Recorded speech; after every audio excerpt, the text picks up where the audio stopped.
جو شخص وضو کر کے سوتا ہے، ابھی وضو کر کے سونے کی بات کرتا ہوں، پھر بعد میں وضو کی انڈیپینڈنٹ جو فضیلت ہے وہ بھی آپ کے سامنے رکھوں گا۔ جو شخص وضو کر کے سو جاتا ہے، یعنی رات سونے سے پہلے وضو کرتا ہے، اللہ رب العزت آسمان سے ایک فرشتہ نازل کرتے ہیں جو اس کے ساتھ رات بسر کرتا ہے۔ جو وضو کر کے سوتا ہے اس کے ساتھ آسمان سے ایک فرشتہ آتا ہے جو پوری رات اس کے ساتھ بسر کرتا ہے۔ یہی فضیلت حدیث میں ہو تو عمل کرنے کے لیے کافی ہے، لیکن رسول اللہ صلی اللہ علیہ وسلم نے ارشاد فرمایا کہ وہ وضو کرنے والا بندہ جب کروٹ لیتا ہے، اٹھتا نہیں، جب کروٹ لیتا ہے، کئی مرتبہ انسان کی کروٹ ایسی ہوتی ہے کہ انسان بیدار نہیں ہوتا، اور کئی مرتبہ ایسی کروٹ ہوتی ہے کہ جس میں بیداری بھی ہو جاتی ہے۔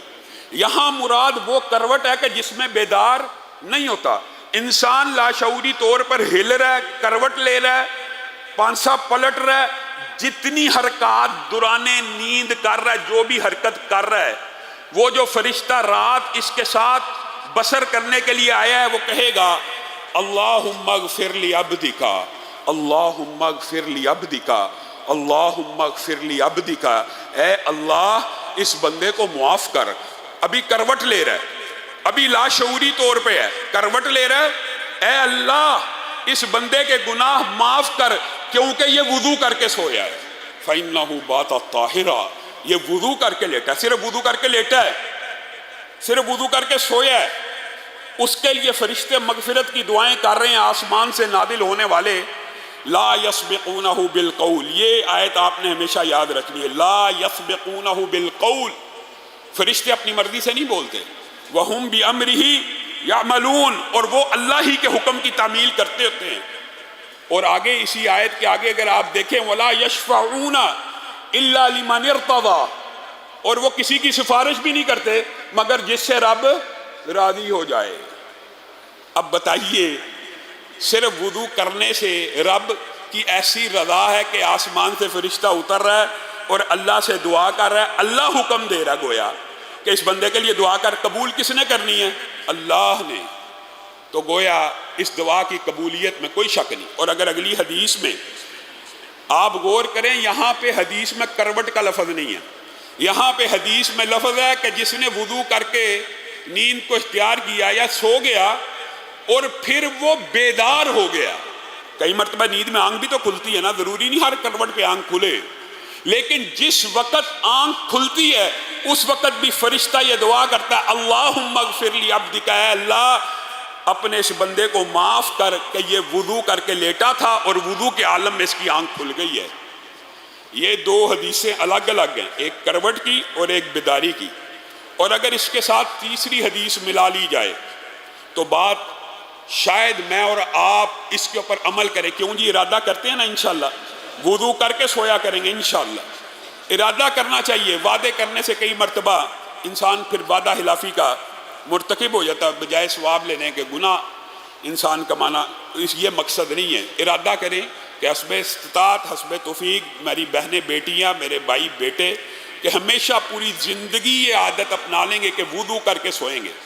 اس کے اندر ایک جو بہت بڑا فائدہ جس کا ہم نے مشاہدہ کیا ہے اور لوگ ہم سے سوالات کرتے ہیں کہ علامہ صاحب وظیفہ بتائیں، جیسے جمعے کے اندر آپ کے سامنے واقعہ رکھا تھا، وظیفہ بتائیں، ہماری دعائیں قبول نہیں ہوتی، ہمیں کوئی ایسی چیز بتائیں کہ جو دعا کی جائے قبول ہو جائے۔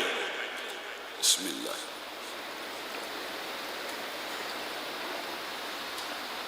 ہمارے موضوع کے متعلق جو بات ہے وہ یہ ہے کہ رسول اللہ صلی اللہ علیہ وسلم نے ارشاد فرمایا جو بندہ وضو کر کے سو جاتا ہے، اس حدیث میں صرف وضو کا لفظ ہے، جو بندہ وضو کر کے سو جاتا ہے اور پھر اگر رات کے کسی پہر کروٹ لی، آنکھ نہ کھلی، آنکھ کھل گئی، نیند کا غلبہ ہے، اس کے لیے بھی فرشتے دعائیں کر رہے ہیں، وہ پچھلی دو حدیثوں میں ہے، لیکن یہاں پہ جو الفاظ ہیں وہ یہ ہیں کہ آنکھ اتنی کھل گئی کہ بیدار ہو گیا، شعور جاگ گیا۔ اگر کوئی بندہ آج یہ شکوہ کرتا ہے میری دعا نہیں سنی جاتی، تو اس کے لیے بہترین وظیفہ یہ ہے کہ وضو کر کے سو جائے۔ اپنی تربیت اور ٹریننگ ایسی ہونی چاہیے۔ رسول اللہ صلی اللہ علیہ وسلم نے کہا پھر رات کو اگر وہ بیدار ہو گیا ایسی بیداری کہ جس میں ہوش و حواس آ گیا پورے کا پورا، اس وقت اپنے رب سے جو مانگے گا رب عطا فرما دیں گے.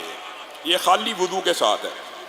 دوسری حدیث معروف جو آپ سب کو معلوم ہوگی وہ بغیر وضو کے ساتھ ہے، لیکن اس میں کلمات ہیں کہ جو بندہ رات کو سویا اور اچانک آنکھ کھلی، اس نے کیا پڑھا؟ لا الہ الا اللہ وحدہ لا شریک لہ لہ الملک ولہ الحمد وہو علی کل شیء قدیر. پہلا بات یہ پڑھی. پھر دوسرا کیا پڑھا؟ سبحان اللہ والحمد للہ ولا الہ الا اللہ واللہ اکبر ولا حول ولا قوت الا باللہ. پھر تیسرا اللہم اغفر لی. یہ حدیث اس حدیث سے اگرچہ مفہوماً ملتی جلتی ہے لیکن دونوں کا سیاق الگ ہے، اس لیے آپ کے سامنے رکھ رہا ہوں کہ کنفیوژن نہ رہے.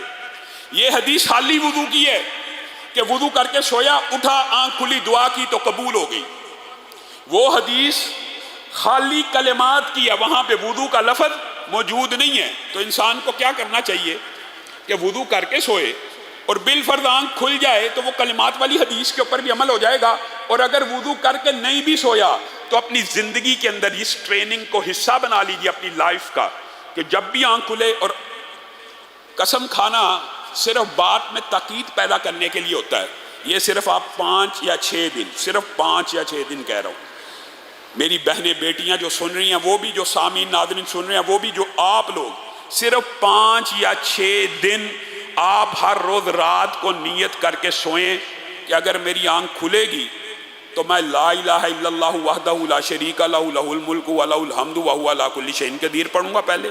پھر سبحان اللہ والحمد للہ ولا الہ الا اللہ واللہ اکبر ولا حول ولا قوت الا باللہ پڑھوں گا. اور پھر اللہم اغفر لی پڑھوں گا. یہ 3 چیزیں پڑھنی ہیں، اس حدیث کے اندر موجود ہیں. رسول اللہ صلی اللہ علیہ وسلم نے فرمایا یہ 3 چیزیں پڑھنے کے بعد بندہ اپنے رب کے سامنے ہاتھوں کو پھیلا لے اور جو جی چاہے مانگتا رہے، اللہ اس کو عطا کرتا چلا جائے گا.